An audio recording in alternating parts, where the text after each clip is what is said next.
I'm going to do your sample problems with you, and the way that you write electron configuration is you start with the very top, okay, and you are going to write every single electron down for every atom until you get to carbon. So for carbon, we're going to start up here at hydrogen, and we're going to say the principal quantum number of hydrogen is 1.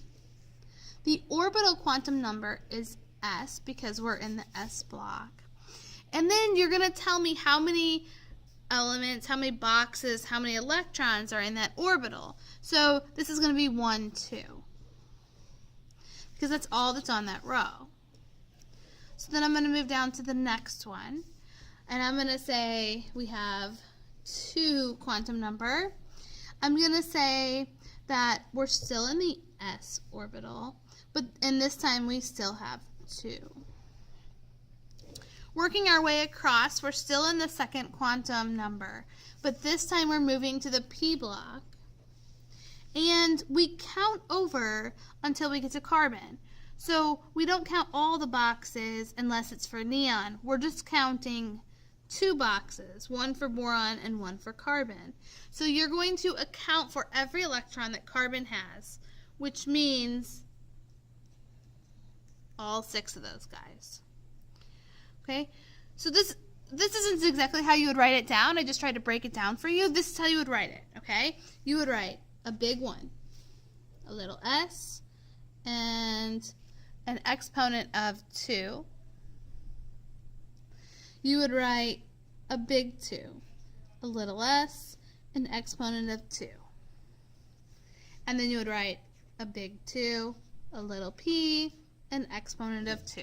So this means in the first energy level, in the s orbital, I have 2 electrons. In the second energy level, in the s orbital, I have 2 electrons. And still in the second energy level, in the p orbital, I have 2 electrons. So electron configuration is going to show you exactly how many electrons you have and where they're at. Now for chlorine, chlorine's down here, but we still have to start up here. We always start with hydrogen. We have to account for every single electron. So we're going to say we're in energy level 1. We're in the s block, and we have 2 electrons. Okay. Then we're going to say, okay, now we're in the second energy level.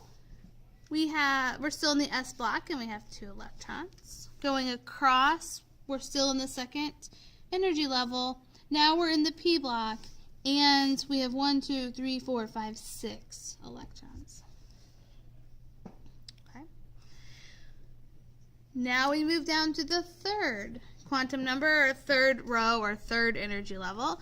We are in the s block, and we have 2 electrons. You count all the way to chlorine.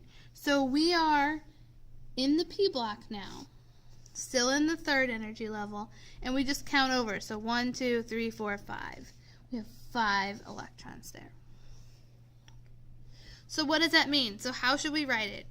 We should start at the beginning, 1s2, 2s2, 2p6, 3s2, 3p5.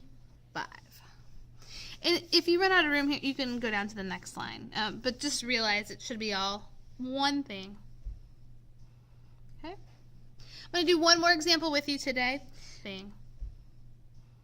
I'm going to do one more example with you today, and that is going to be magnesium. So magnesium's right here, so we're going to start at the top again. So we have energy level 1, the s block, there's 2 electrons. Moving down to the second energy level, we are still in the s block, and we have 2 electrons. Moving over, we're still in the second energy level, but this time we're in the p block, and we're going to count all of them. 1, 2, 3, 4, 5, 6 electrons. Moving down to the third energy level, and we go to the magnesium. So we're in the s orbital, and that is 2 electrons. So how would this look? 1s2, 2s2, 2p6, 3s2. So I am going to give you some more practice on that. And the next thing I'm going to do in the next video is show you the shorthand version.